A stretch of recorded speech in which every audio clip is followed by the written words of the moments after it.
Olá, meu nome é Emerson Tony Prado, aqui estamos mais uma vez para tratar da questão da igreja e o Estado. O canal tem essa playlist que nós vamos tratar durante alguns vídeos sobre esse tema. É um tema atual porque nós estamos vendo até hoje a igreja querendo gerenciar o Estado e, por sua vez, o Estado se aproveita da igreja. Essa ideia já vem de longe, então nós temos que estudar um pouco a história, como é que isso começou. O fato é que os cristãos primitivos, na igreja primitiva, eles nem imaginavam qualquer afinidade da igreja com o imperador romano ou com o Estado. E Jesus tinha sido claro, olha, o meu reino não é desse mundo. Ele foi muito claro quando disse isso. Segunda coisa que ele disse, dai a César o que é de César e a Deus o que é de Deus. Ou seja, vocês não se juntem com o Estado, vocês não se misturem. Isso não vai ser bom para a igreja. Estava muito clara essa situação. Pois bem, os cristãos viveram nos 3 primeiros séculos, o iniciozinho do 4º século, sendo perseguidos. Foram 10 perseguições terríveis contra os cristãos. Então o que eles conheciam do Estado era o seguinte, era a insegurança, eles eram perseguidos. Só que em 313, o que ocorre?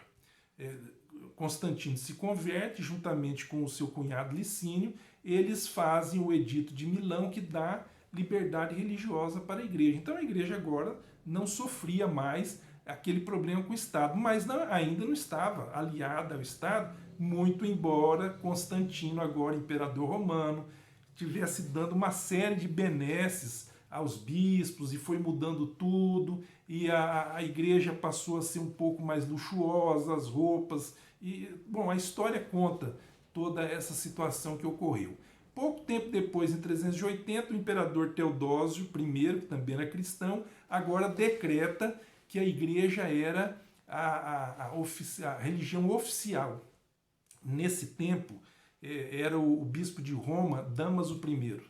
E Damaso, então, inicia um movimento de rompimento com a estrutura da igreja anterior. Porque a igreja, ela vinha sendo, a sua forma de administração, ela vinha sendo, reconhecendo patriarcados. Então nós tínhamos o patriarcado de Jerusalém, o patriarcado de Alexandria, o patriarcado de Roma, o patriarcado de Antioquia e o patriarcado depois de Constantinopla.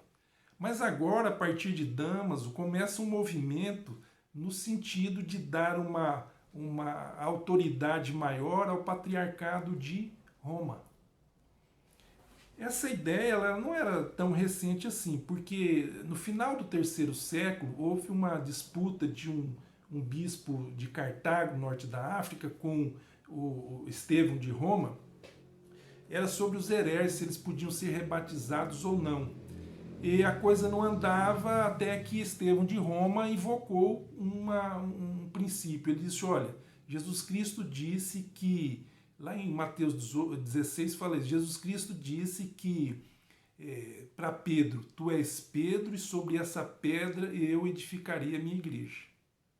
Como Pedro foi martirizado em Roma, o bispo de Roma passou a dizer o que, olha, eu sou o sucessor de Pedro, ele foi o primeiro líder da igreja, veio ser martirizado aqui, então nós aqui de Roma somos, na verdade, os sucessores de Pedro. Primeira vez, no final do 3º século, mas não se falou mais nisso. Mas agora, quando a igreja se torna oficial, então agora o bispo de Roma, Damaso I, ele já começa numa certa movimentação nesse sentido. Mas posteriormente a ele, já no ano 440, aí surge uma figura exponencial. Um homem de fato extraordinário, Leão I, o bispo de Roma, a Igreja Católica o denomina de Papa, Leão I ou Leão Magno. Leão tem histórias fantásticas. Quando os hunos se aproximaram de Roma, Átila, aquele que diz que o cavalo dele, onde o cavalo dele pisava, não nascia grama, quando esse huno chega ali, O Leão sai com uma comitiva e vai até o encontro ao encontro de Átila. A gente não sabe o que eles conversaram, mas o fato é que Átila foi embora. Foi um sucesso total para o bispo de Roma, Leão Magno. Quase 5 anos depois, já em 455, agora os vândalos cercam Roma. E ele não tinha jeito, as forças romanas não resistiriam. Então sai Leão outra vez para conversar com as lideranças dos vândalos. Até hoje a gente usa o termo, quando se destrói alguma coisa, isso é um vandalismo, esse cidadão é um vândalo. O fato é que fizeram um acordo onde foi permitido que os vândalos saqueassem Roma por 14 dias. E de fato isso ocorreu, mas não destruíram a cidade, não mataram pessoas, eles saquearam. Então, o fato é que, mais uma vez, ainda que parcialmente, Leão teve essa vitória. Leão contribuiu efetivamente para a doutrina da sucessão de Pedro.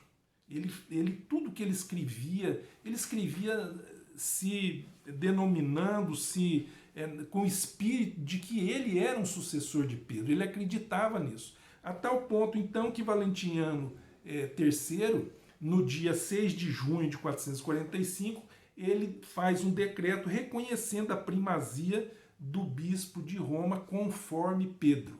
Então se associou por um decreto do imperador romano a figura do bispo de Roma com a figura do apóstolo Pedro. Leão também, ele faz uma coisa interessante, ele manda seus representantes para as demais cortes. Então ele cria a figura das nunciaturas. E aí nós temos a figura do núncio apostólico, que existe até hoje. E, por fim, é uma outra curiosidade, Leão ele traz para si um título que era do imperador romano, Pontífice Máximo. Nunca o título Pontífice Máximo foi aplicado para qualquer bispo em qualquer lugar. Leão é o primeiro a se apropriar desse título de Pontífice Máximo. Muito bem. Mas por que a gente está tratando aqui, então, de Leão e falando sobre isso? O fato é simples. É porque agora há uma disputa entre os patriarcados. E o imperador, vocês podem perceber, e a gente lendo os livros de história, que quem vai estar definindo as questões não são propriamente os bispos, não são os cristãos, na verdade são os imperadores.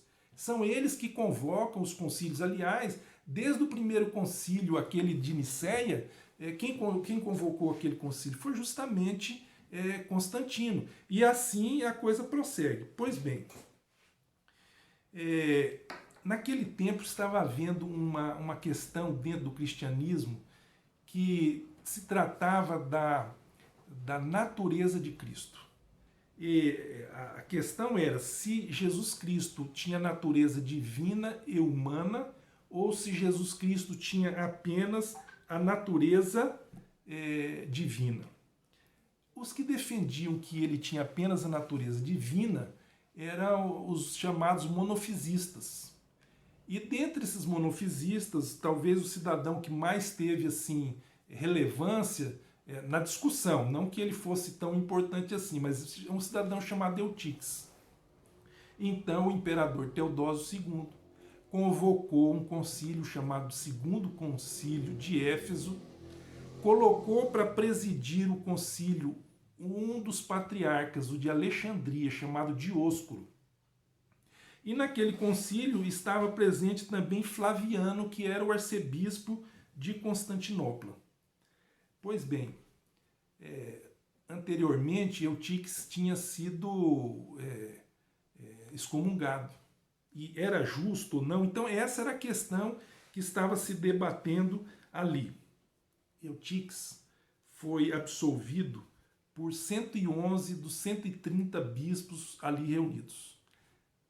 Dioscuro, que era o dirigente daquele concílio, o patriarca lá de Alexandria, ele na verdade era monofisista.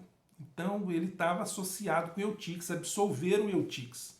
E houve uma reação brutal contra Flaviano, porque Flaviano era ortodoxo, ele defendia a ortodoxia. O que aconteceu então com Flaviano?